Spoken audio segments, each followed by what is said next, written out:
Good evening, I'm Dennis Ward. Welcome to APTN National News.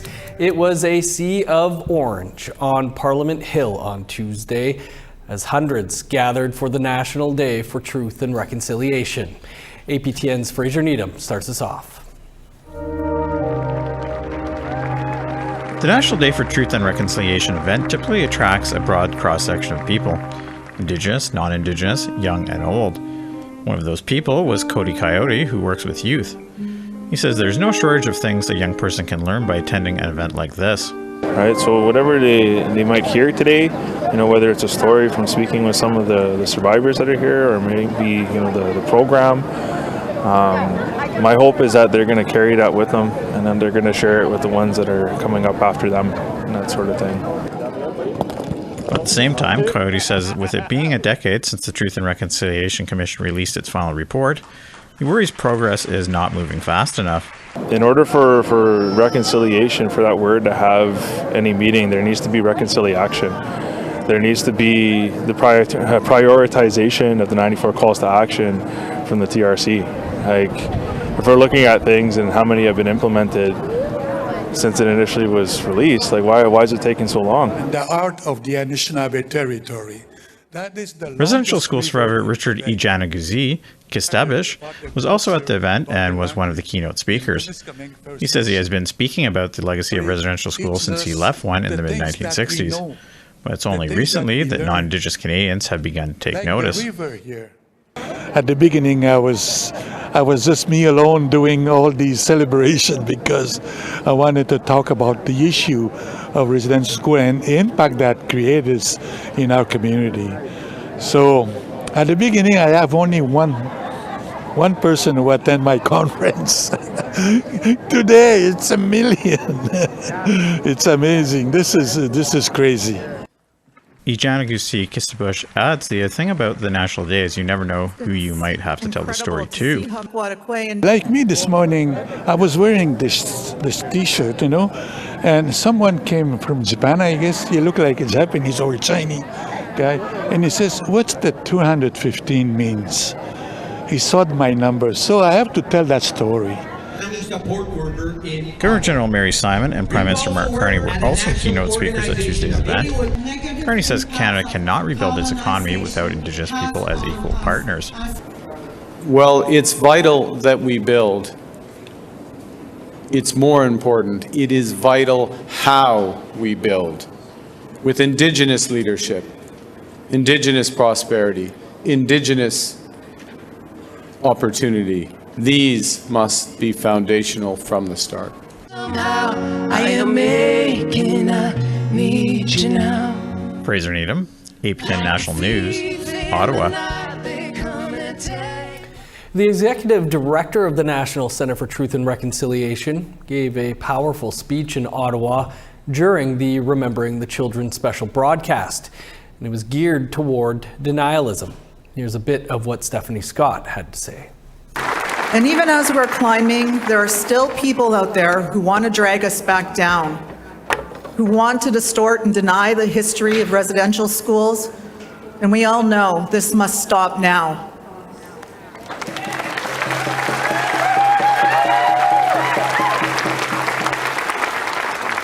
Denialism is hate born out of the same racism that led to residential schools in the first place. And that hate cannot hide behind free speech. Hundreds took to the streets in downtown Montreal to commemorate survivors and those who were lost to the residential school system. Savannah Craig joins us from the march in Montreal.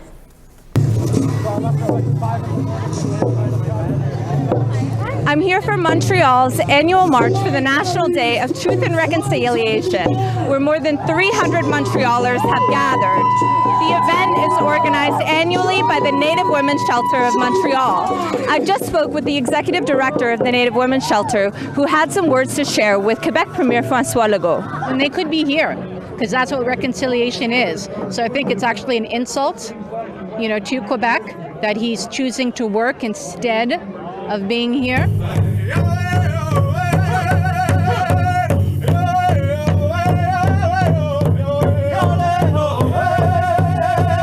We heard from different performers, including Traveling Drum. We also heard from Mohawk elder Kenneth Deere from the Longhouse in Ganawage, who had some words to share with participants. Yes, it's a sad legacy of what has happened to us. And when we ask ourselves, why is that? Why did we have to experience this? And it comes down to one thing, an attitude of superiority. I also spoke with Chloe Turtak, who had these words to share to explain her connection to this day. My grandmother and my mother, for sure, they were in residential schools up north. And myself, I was taken away at birth, and I went through 13 homes before I was 1 year old. And I had a lot of substantial abuse that happened. There are hundreds of thousands of children who never made it home at the hands of the church and the government. And, I come from a line of survivors, and we have to remember that the abuses are still happening today.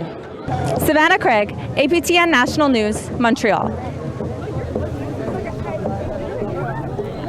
Thanks, Savannah. In Eskasoni First Nation, the youth and elders honored survivors of residential schools and the importance of saving the Mi'kmaq language. Video journalist Angel Moore reports.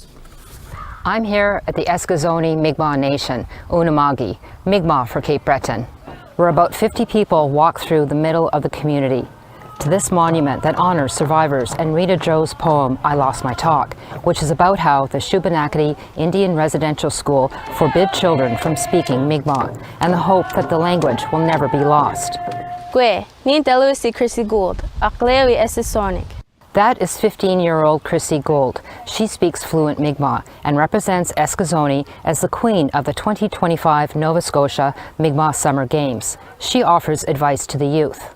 We need to seek our elders and our people all over Unama'ki to be able to learn the language and understand it so we can pass it down to next generations to come.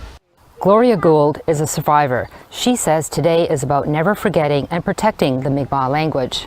Young people should honor their grandparents, make sure they keep on talking the Mi'kmaq language, especially to the younger ones. Never forget that you are Mi'kmaq, and the language is a very, very important thing to remember, to teach, and not to lose that language. As emotional as the day is, Chrissy says it's important to remember and honor the survivors. Even it may be hard for our survivors to come out and speak about what they've been through, but it's important to know because it's history. We need to remember what happened and it won't happen again. This monument was placed here by community members over 10 years ago, and it continues to be a place of reflection and memory for all of them. Angel Moore, APTN National News, Eskasoni, Unama'ki. Thanks, Angel. Time for a quick break, but there is much more coverage to come here tonight of this 5th annual National Day for Truth and Reconciliation. Stay with us.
Welcome back.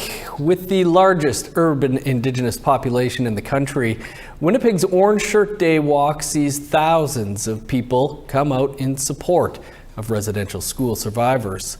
Sav Jonesa was at the city's 5th annual walk and brings us this story through the eyes of a survivor.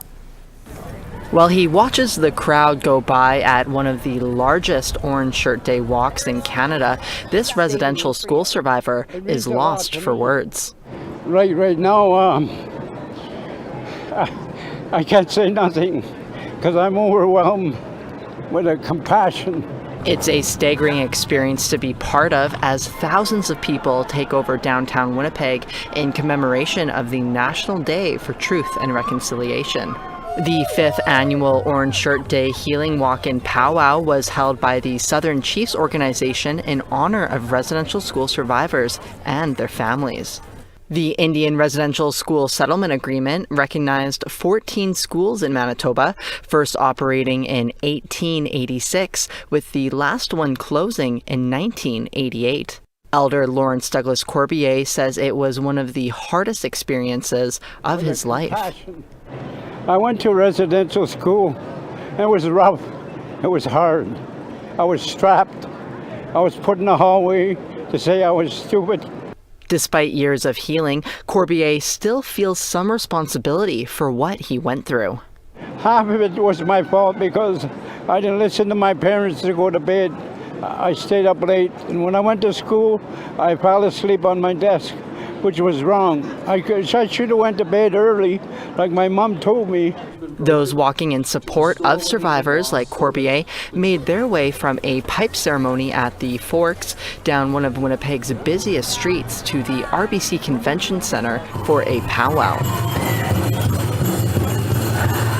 Many First Nations leaders in Manitoba attended, including Manitoba Premier Wab Kinew in his regalia. The large space was filled to the brim with people from all walks of life wearing their orange shirts proudly. Powwow dancers, young and old, showed that their culture was not lost despite the genocidal goals of residential school. Corbier says he's grateful that so many people, including non-Indigenous folks, came out to support National Day for Truth and Reconciliation. I see a lot of people. It blesses my heart. Now my compassion and my weeping is gone. Sav Jonesa, APTN National News, Winnipeg. Today in Saskatoon, the 2nd annual Orange Shirt Walk and Run was held to honor residential school survivors and the children who never made it home. The event raised funds for the Orange Shirt Society and for grassroots organizations supporting Indigenous athletes.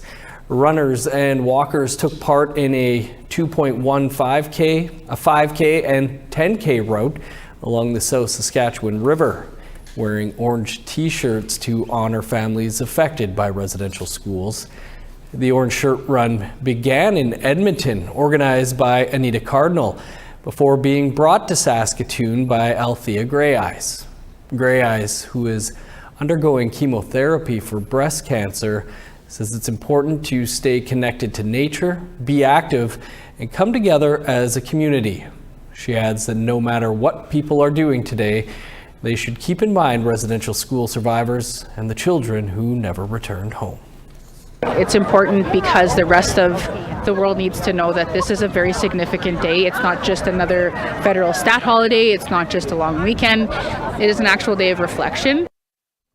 The town of Stony Plain, Alberta, about half an hour west of Edmonton, hosted its own large National Day for Truth and Reconciliation. APTN's Chris Stewart was there. 300 seats were not enough at Stony Plain's Heritage Park this morning. It was standing room only as the community honored this important day. A wide assortment of ages were here, from infants to elders. It's a time for our community to come together, to listen, learn, honor, and connect. Over the past several years, we've been gathering as our commitment to truth and reconciliation grows. More and more people are gathering. Those here heard stories of how residential schools impacted them and their previous generations. 16-year-old Métis Inuit student Frances read her poem on remembering the past. Today means to me, other than it's my sister's birthday, And so we have that, but it's also a day that we celebrate about my ancestors, about what they did, and of how we can move on from what has happened and allow that to help build us a better future.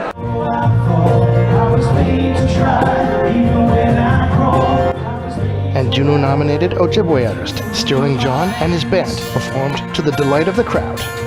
Some of the speeches today about the residential schools and how people were affected by that. When we're sitting there listening, I'm like, "We're All Children" is the song that I need to share on this. That was the first song we did today, and it really speaks about that relationship between children and their parents, and the importance of what happened, back in the day where kids have been ripped apart from their families. So yeah, it's important to be part of the conversation, and we're proud to do it. The event wrapped up with tea and bannock. Chris Stewart, APTN National News, Stony Plain, Alberta. Meanwhile, in Calgary, more than 20 different Indigenous groups and other organizations are raising teepee lodges as part of the National Day for Truth and Reconciliation. Put up their teepees as a reminder that Indigenous people and community was here before the Mounties arrived. Calgary is hosting events all day, which include letter writing for reconciliation, plays, and elder storytelling to share Indigenous culture. Time for one last quick break, and then we'll take you to the Every Child Matters walk in Yellowknife. Stick around.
Welcome back. Time now for our photo of the day.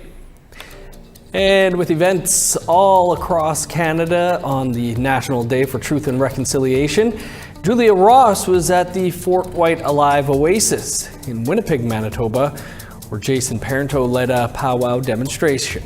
If you were out today, send us your photos to share@aptn.ca for the chance to be our next photo of the day. Now let's take a look at tomorrow's weather forecast. Starting on the East Coast, 12 for Fredericton and Charlottetown, 14 for Halifax, 7 for Kuujjuaq, 4 in Nain, 16 in Montreal, 7 for Chibougamau, 15 in Sault Ste. Marie, 17 and sunny for North Bay, sunny and 17 in Thunder Bay, cloudy and 19 for Sioux Lookout, 20 with the sun out in God's Lake, 24 under sunny skies for the Paw, 29 and sunny in Winnipeg, 26 with the sun out in Dauphin. Sun's out and 27 in Regina, 22 under sunny skies in Saskatoon, cloudy and 18 in Meadow Lake, 16 with cloud in Buffalo Narrows. In northern Alberta, sunny and 15 for High Level, cloudy and 10 for Fort Chipewyan. 19 under sunny skies for Edmonton, 20 in Lethbridge. 15 and cloudy for Vancouver, 18 with the sun out for Kamloops. 14 and sunny for Prince George, 11 in Smithers. -3 in Old Crow, 10 for Whitehorse. Cloudy and 10 for Yellowknife, 5 in Norman Wells. -1 with snow in Sax Harbor, flurries and 0 for Paulituck. 9 in Chesterfield, 10 for Arviat. -1 in Resolute, snow and 3 below in Arctic Bay.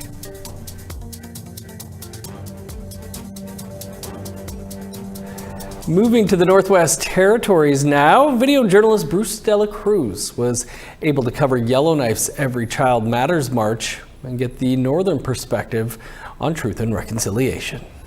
Hi there.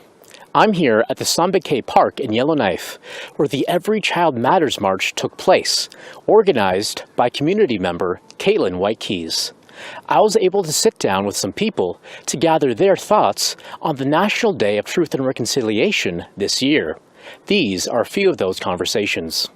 Can you tell us what we just took part in?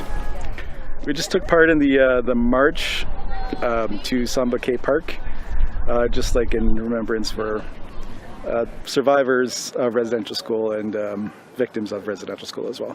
So I'm from Peter Ballantyne Cree Nation, Treaty 6 territory in northern Saskatchewan. And I'm here today for my grandmother and all of her siblings who went to residential school. All my ancestors, my grandparents, my mother and father, my siblings, children, grandchildren, all survivors of residential school.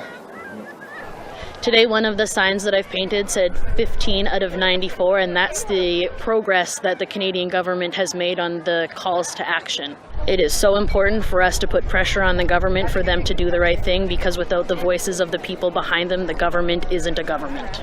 It's important to show up every day, not just on September 30th. Like I said, Yellowknife is doing a lot of work to recognize us, and it's good to keep in mind that every other day of the year we're still here, we're still surviving, and we're still dealing with that trauma. Is there anything you'd like to say to all these survivors today? I want every survivor to know that they matter and that we will continue to show up for them until the actions are fulfilled. I feel you. Been there. Living it. I hope you come through. Bruce Dela Cruz, APTN National News, Yellowknife. Thanks, Bruce. A new season of Face to Face is just minutes away. Residential school survivor Jennifer Wood is our guest on the season premiere. We discussed what her hopes are for the National Day for Truth and Reconciliation for non-Indigenous peoples in Canada. I hope that it means that they'll be empathetic, that they'll have a lot more knowledge, that they'll be appreciative about the legacy of the residential schools, that they'll want to participate in our walks, in our talks, in our events moving forward. I think Canada is looking through a new lens. I think they appreciate Indigenous people far more than ever because of the likes of, the different ministers that are getting into power, ministerial positions, that schools are participating at a larger scale, that non-Native people are really coming forward and walking side by side with us and supporting us. And you can catch our interview with Jennifer on the season premiere of Face to Face in a little more than 2 minutes from now. That's all the time we have for your APTN National News on this 5th annual National Day for Truth and Reconciliation. There is even more coverage over on our website, aptnnews.ca. I'm Dennis Ward, Marcy McGuitch. Thanks for being with us, and thanks to all of the work of the APTN News family today. We'll leave you tonight with some of the sights and sounds from the events in Ottawa and Winnipeg. Have a great night.